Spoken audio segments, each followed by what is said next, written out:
Tabii ki HDP olarak biz seçim sürecine girdiğimizden bu yana seçim işlerinde ben sorumlu olduğum için bütün çağrılarımızı yaptık. Bu yurt dışında Ağrı'nın özelinde baktığın zaman Ağrı'da gerçekten de son dönemde binlerce gencimiz Kanada, Amerika gibi ve Avrupa'ya da gidenler oldu. Bizim merkezi bir seçim komisyonumuz var, bir de bölge seçim komisyonumuz var. Bölge seçim komisyonumuzla ve merkezi seçim komisyonumuzla koordineli bir şekilde çalışıyoruz. Yurt dışındaki temsilcilerimizle iletişime geçtik ve bu konuda çok ciddi çağrılarımız oldu. Çağrılarımızın karşılık bulduğuna da inanıyorum çünkü oradaki yaşayan gerek arkadaşlarımız gerek partili arkadaşlarımız bize ulaştıklarında işte binlerce kişinin konsolosluklara başvurduklarını biz şunun bilgisini de verdik.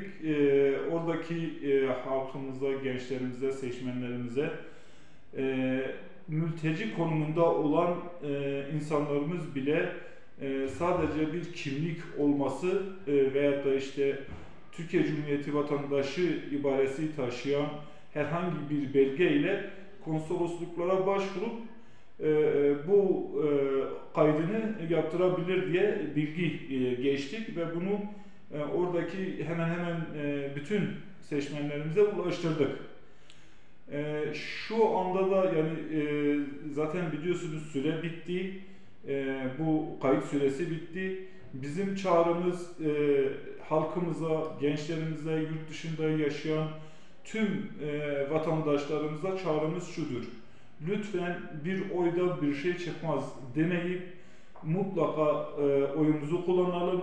Zaten bunun belli bir süreci olacak. YSK tarafından belirlenecek. O süreç içerisinde mutlaka vatandaşlarımızın, oradaki yurt dışında yaşayan vatandaşlarımızın oyunu kullanmasını istiyoruz, talep ediyoruz kendilerinden. Gelecek Partisi olarak biz yurt dışında bu aralar aşırı derecede 2002 yıldır yaklaşık 2000 kişi aylık gitmek üzere Ağrı'dan ve ilçelerinden tamamıyla yurt dışına Avrupa'ya ve Amerika'ya gittiler. Biz bu insanlarımızın gitmesini istemiyorduk. Ekonomi olarak zaten sıkıntılar olduğu için mecburen insanlar başka ülkelere çalışmaya, iş potansiyeli bulamadıkları için yani günümüz çağında biliyoruz tabii ki devletimizin milletimize istihdam sağlaması lazım. Devlet milletine istihdam sağlaması için bu istihdamı sağlayamadıkları için fabrika Ağrı'da olmadığı için olan fabrikaları da zaten kapattıkları için haliyle gençlerimiz, insanlarımız Amerika'ya ve Avrupa ülkelerine çalışmaya gidiyorlar.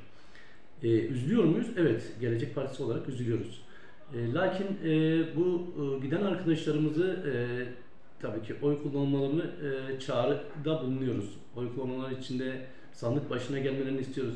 Ama soruyoruz tabii insanlara, bu insanlarımız gittikleri zaman acaba oy kullanabilecekler mi? Acaba sandık başına gelebilecekler mi? Bu da oranın şartlarına uygun olmadığı için böyle bir şey olmayacağını öğrendik. Üzüldük tabii ki. Lakin şöyle bir durum var. Biz de isteriz. Oraya giden vatandaşlarımız tabii ki daha güzel yaşanabilir bir hayat kurabilmek adına Avrupa'ya, Amerika ülkelerine gittiler. Biz davet ediyoruz kendilerini. Onlar da sandığa gidip oy kullanmalarını talep ediyoruz. Başta şunu söyleyeyim. Bu görev başta hükümete düşer. Hükümet vatandaşlarımızın çoğunlukta olduğu yerlerde mutlaka sandık bulundurmalı. Bu imkan yoksa İYİ Parti olarak biz vatandaşlarımıza imkanlar ölçüsünde mümkün olduğu kadar memlekete dönüp oylarını kullanmalarını istiyoruz. Ya da sınır kapılarında kullanılacak sandıklarda mutlaka oylarını kullanmalarını istiyoruz. Başta da söylediğim gibi ilk görev hükümete düşer. Yurt dışındaki vatandaşlarımızın mutlaka oylarını kullanmasını imkanı sağlanmalıdır. Bazı ülkelere sandıklar konulacak, konulmayan yerlerde de bir şekilde bu vatandaşların oy kullanmalarını mutlaka sağlamalıdır. İYİ Parti olarak bizim de çağrımız vatandaşlarımıza sandık kurulduğu yerlerde mutlaka oylarını kullansınlar. O imkanı bulamazlarsa işte sınır kapılarında kullanılan konulan sandıklarda oylarını kullansınlar. Mutlaka oy kullanmalarını arzu ediyoruz. Abi ana biz haza genci metçe Avrupa'da, Kanada, Amerika'yı. Hem hazdaki ki hava genci me ve rayı kullanmış ki. Biraz hiç bizan belki hem hene. Partiya me biraz güçlenmişti hem hazdaki. Welke deri dibin bira bibin, bira herin rayı kullanmış ki, bira desti xubine se vicdana xwe, rayı wan bira boşe neçin.